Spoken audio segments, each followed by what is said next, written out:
Hello Internet, and welcome to another fantastic adventure from the world of Pokemon. There are those who call me Bardbreaker, and today we're going to revisit the beginnings of our wonderful franchise as we return to Pokemon Red. Here we're going to ask and answer the question, can we beat Pokemon Red using only a single Kangaskhan?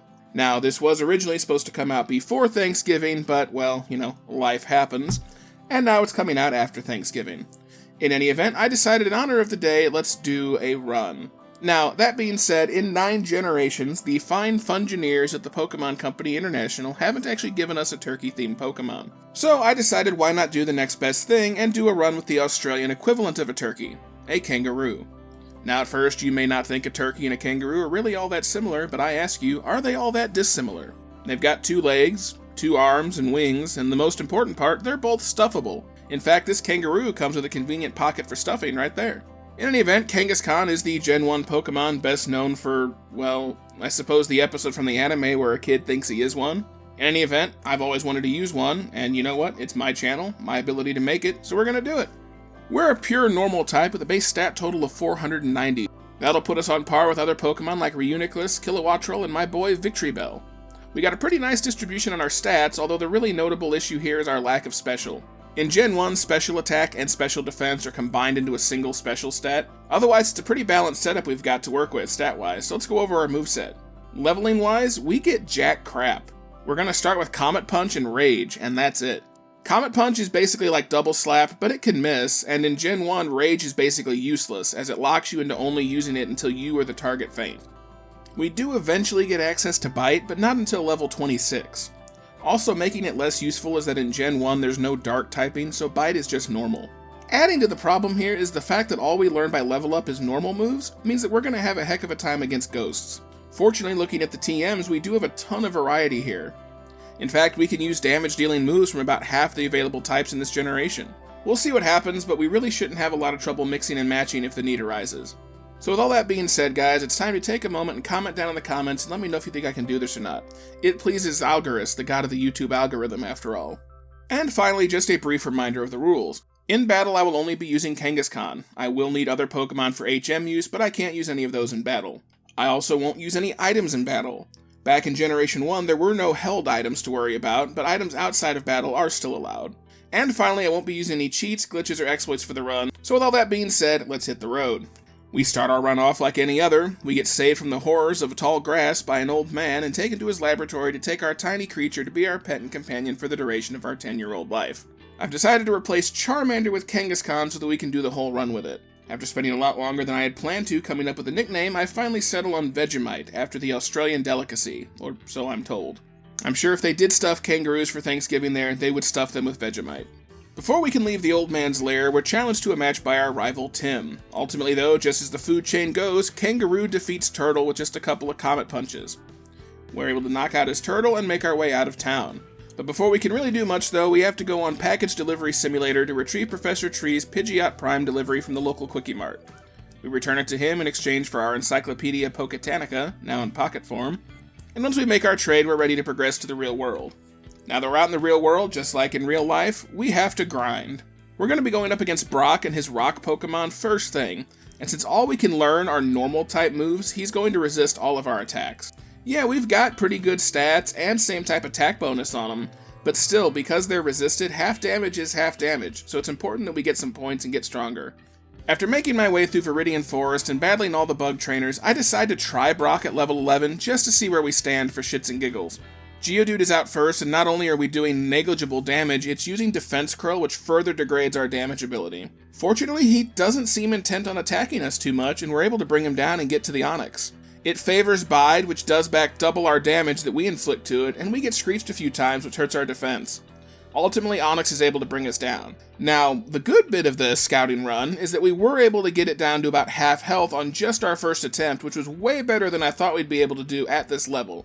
So that does perhaps show we won't need to be as obtusely over-leveled as I envisioned we would. We do need to grind a bit though, so it's back to Viridian Forest. While foraging through the woods, I do encounter a Pikachu. I catch it to eventually flash people, or caves with, later, and nickname them Flashelius the 60th, long may they shine, and continue with my forest stomping. I do try a few times at the next few levels just to see if we can get anywhere with him. I even try Struggle just for the heck of it. But, truth be told, I forgot Struggle was normal type in Gen 1, and it's resisted too, and it inflicts recoil damage, so that was not good. If it were typeless like in later gens, this would probably be a much different story here. In any case, we don't get much progress, so we go back to the grind some more. I come back and try Brock at level 15. There's no real strategy here, and I feel like this is going to be a theme throughout the run. It's literally just punch rocks until they break apart. His Geodude keeps fortunately using Defense Curl and not attacking us all that much, and it leaves us with a pretty penny's worth of health to deal with the Onix. In much the same fashion, the Onix ultimately doesn't hit us that hard either. And like I said before, there's not real strategy here, it's just spamming Comet Punch over and over and hoping we get some good results. It can hit up to 5 times, but is more likely to land 2 or 3. Somewhat fortunately though, we're able to beat Brock on our first attempt here at level 15 to secure the Boulder Badge. I definitely thought we'd have to be much higher leveled than him for this, but no, only 1 level higher than his Onix in fact, and we're through. The route east of town isn't difficult, but it's tedious. There's a lot of mandatory trainers here, and we don't have a lot of power points to our name since we only have 2 attacks until level 26. So it takes a few passes, but we eventually get to Mount Moon. Outside Mount Moon in the grasses before the cave, I pick up a Spearow for Fly later, nicknamed them Flapsity the 60th, long may they fly, before proceeding into the cave. Most of Mount Moon is uneventful. In fact, pretty much all of it is. Team Evil isn't a problem, and honestly the Zubats are more annoying than anything.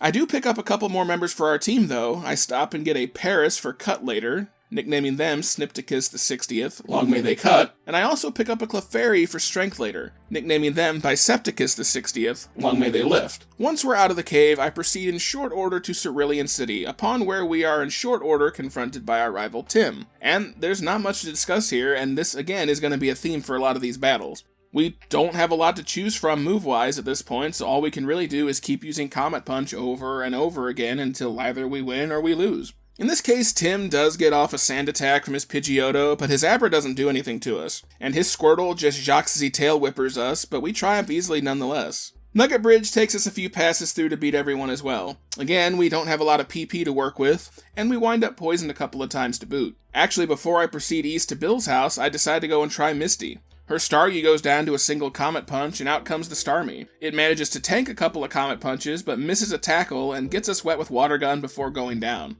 Once we defeat her though, we can proceed east of town to get to Bill's house with ease.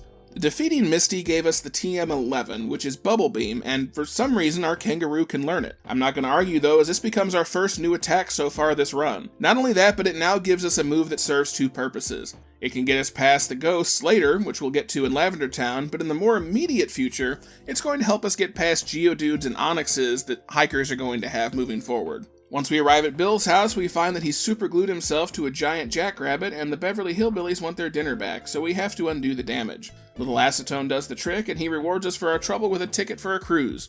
An odd reward, but I'll take it. In order to progress forward, we must go not forwards, not backwards, not upwards, but always twirling towards Vermilion City. We make our way to the SS Anne, and we go ahead and clear out all the trainers here because, well, why not?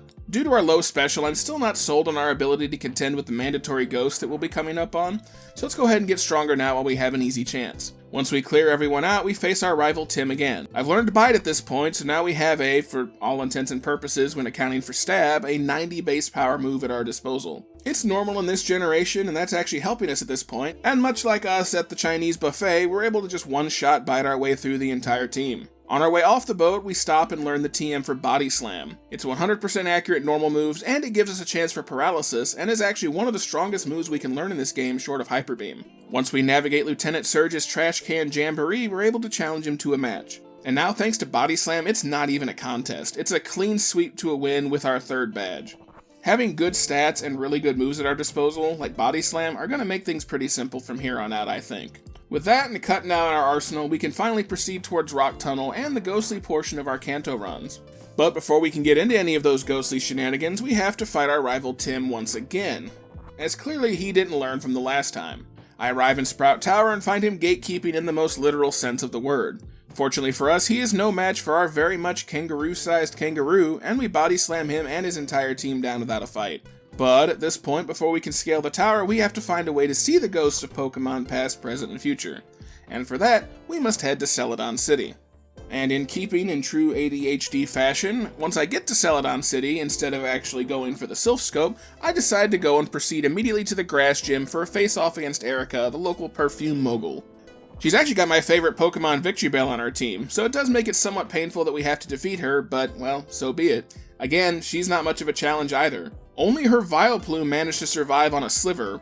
It did manage to land a Poison Powder, but we ironically overwater it with a Bubble Beam for the knockout blow. We're not done in town though, as we have to run Team Evil out of their local basement coven. There's not much to report here, other than that I probably should have saved my always twirling Simpsons reference for this footage and not earlier in the script, but c'est la vie. At the end of our quest for ridding the town of Team Evil, we come across our first trial against Giovanni. His Onix and Rhyhorn predictably go down to our Bubble Beam easy enough, but he has his own Kangaroo Jack, and it manages to survive our Body Slam. He manages to get off one of our old moves, Comet Punch, of his own before we bring it down with a second Body Slam and seize the day. He leaves behind a telescope for his troubles, and we proceed back to Lavender Town to climb our way to Mr. Fuji Shoes. Climbing up the tower is actually kind of annoying. Despite the fact that we can hit super hard with our combination of Body Slam, Mega Kick, and Dizzy Punch, the only move we can actually use against ghosts is our Bubble Beam. It doesn't give us the same type attack bonus, and our special is super weak, so it takes a bit of doing to get us through here. We're not really in any danger, but it does bog us down a bit here. Eventually we do rescue Mr. Fuji Shoes, and he gives us a flute to go with our telescope from earlier, and now we're one trinket away from having the Antiques Roadshow trifecta. I decided to go to Fuchsia City the long way via the eastern route instead of going down Cycling Road. For what reason I really can't say, but we managed to limp our way into town on fumes and head for the Pokemon Center in desperate need of a PP recharge. Sounds like something you'd order at Sisyphus's Gay Bar from last time. Now that we're here in town, it's time for the obligatory package locator simulator. We have to run through the Safari Zone and find the gold teeth and get the HM for Surf while we're here. And this takes a few attempts as you only have so many steps, and I actually forgot my way around here a couple of times.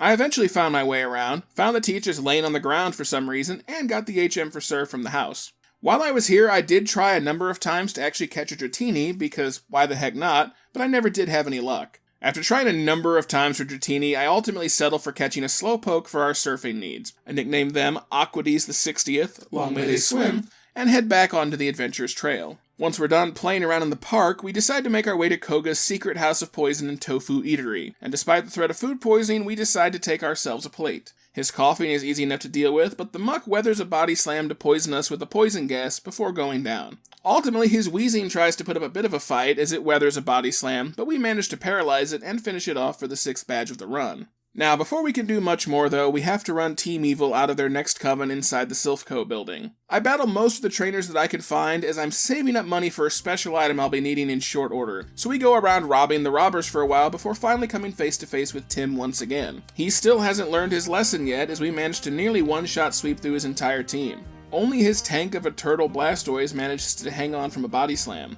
And though we got off a paralysis, all it does back is toss a water gun our way for nearly a scratch. After defeating our rival and scaring him off again, it's time for another battle with Don Giovanni. And much like before, there's nothing to report here. We managed to overpower him once again using our Kang Fu and swiftly defeat him into the ground. His Nidoqueen stopped once, only for a moment or two to scratch us, but we otherwise had no trouble dealing with his team again. Speaking of no trouble, Sabrina in town is the psychic gym leader and her team is a bunch of frail sissies, and our Kangaroo Body Slams them all into oblivion without so much as a second thought. They have no physical defense, and we have a lot of physical attack. It's a match made in heaven.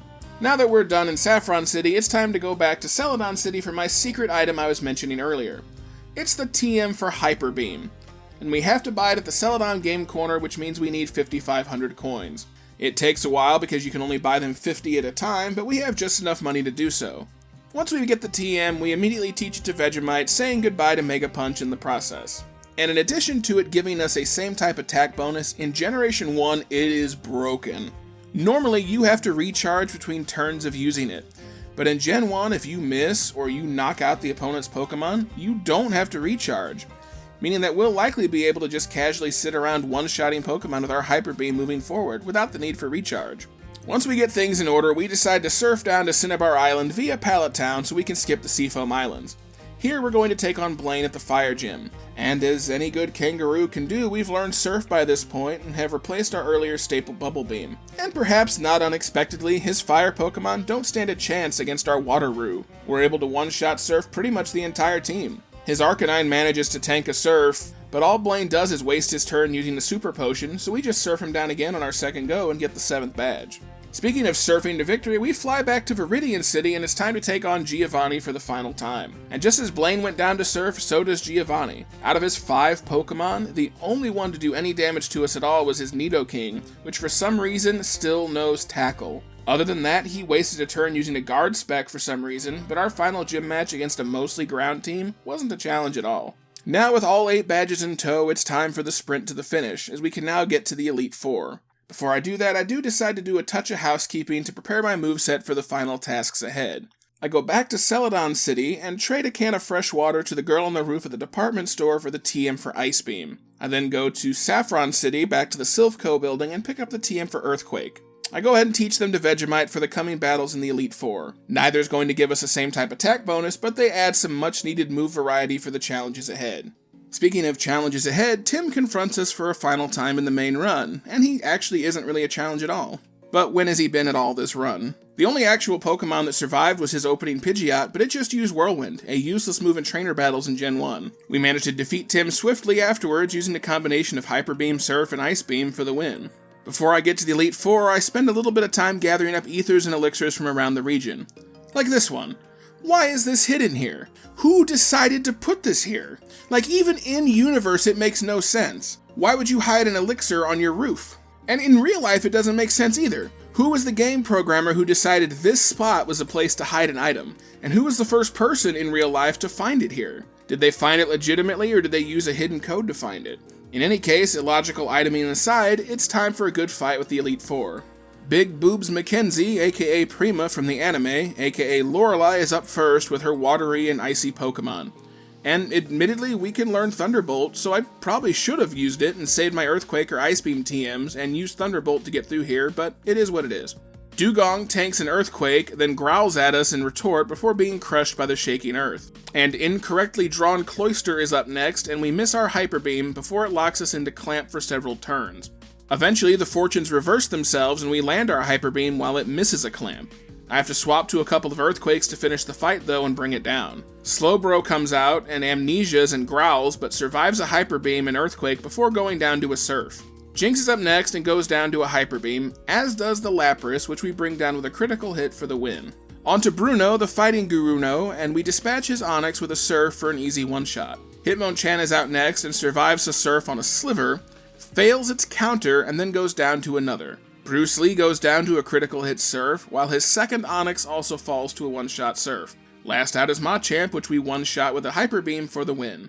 Next up is Ghostmaster Agatha. We Earthquake her Gengar for a one-shot before Ice Beaming the Golbat. It survives and gets us back with a wing attack, but the rest of her team are all weak to ground, so we just go for a sweep with Earthquake. This is Generation 1 before abilities, so none of her ghosts have Levitate. And as I've questioned many times before, the 3 ghosts of Kanto past, present, and future are all dual-type poison for some reason. In any case, with Agatha pushed out of the way, we're free to move on to Lance, the final member of the Elite Four. He specializes in Dragon-type Pokemon, and this is why we have the Ice Beam TM from earlier. Gyarados, a non-dragon, is out first, but goes down to Hyper Beam. Dragonairs 1 and 2 go down to Ice Beams easy enough before Aerodactyl comes out, another non-dragon. I do manage to outspeed it somehow, hit it with Surf, but it survives and lands a critical hit Bite. Fortunately, we weather the crit and Surf back for the knockout. Outlast is his signature Dragonite, and it somehow survives a quad-effective Ice Beam on a Sliver, but it really doesn't do much with its second wind, and we bring it down with another Ice Beam to secure the win. Now, we should be the champion, but we're not. We still have to beat our rival Tim once more. He's somehow been through here despite the fact we were ahead of him and he was last seen running in the opposite direction back in Viridian City. His Pidgeot comes out first and survives Ice Beam to waste a turn using Whirlwind again before being defeated. Alakazam is out but goes down to an Earthquake. Rhydon is next but goes down to the good old quad-effective Surf. Arcanine is next, and between our Surfs it manages to get off an Ember. A move there's no good reason a level 61 Arcanine should have at this point, but I'll take it. Derpy Tree is out next and weathers an Ice Beam pretty well, but just stomps on us and then falls down to a crit Ice Beam for the knockout. Last out is his Blastoise, which tanks a Hyper Beam on a Sliver just to use Withdraw. It wings us for a bit of damage, I guess, but we finish it off with a Surf for the win. And that's the game, folks. We've defeated Pokemon Red using only an Australian turkey. We get in the Hall of Fame and the credits roll. Now, this is Generation 1, so there's no post-game. There was barely enough room for the main game on the cartridges. No rebattling trainers, no roaming legendaries, no nothing. My fiance, though, suggested I at least go battle Mewtwo, and you know what? Why not? I haven't actually gone into Cerulean Cave for Mewtwo since I was a wee lad, so let's give it a go. Now, I will say this, the following is the real moment from live on stream, because as you'll see and hear, the final results here against Mewtwo couldn't have been scripted any funnier if I tried. You just have to see it to believe it.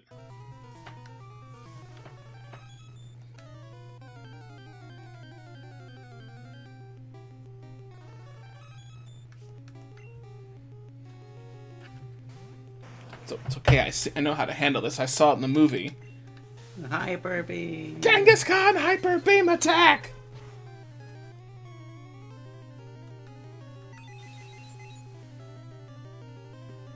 It's right on breeding season. Then where are the Dittos? Oh, that's not good. This is exactly how it happened in the movie, too.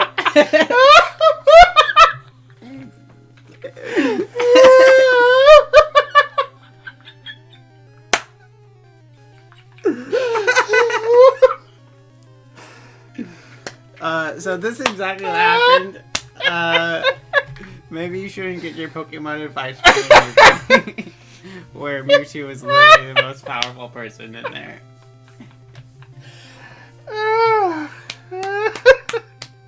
They're there. Ooh. At least that's what they did. Okay, alright. That's funny.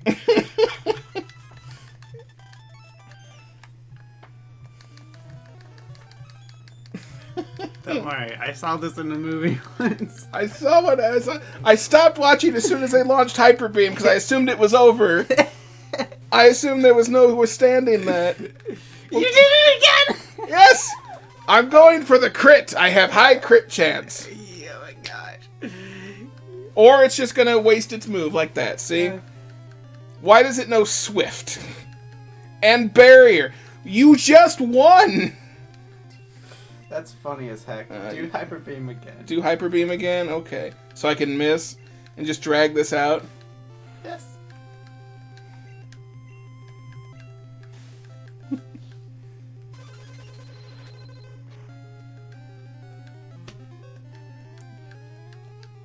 Hyper Beam! Hyper Beam! Did Hyper Beam! Did that. How many? Good God! Barrier. Do Surf then, because you're not going to be able to pass through his barrier. There, we froze it. We're fine. It can't do anything. It literally can't unthaw. In Gen 1, it can't unthaw.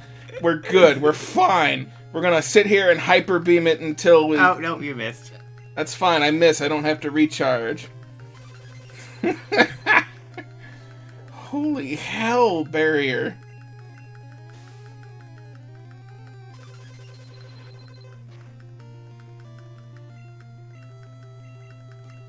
And one final Hyper Beam. Oh, that was glorious. And it's gone. So seeing that, there you go. Now you have something to talk about with your... That's exactly what happened in the...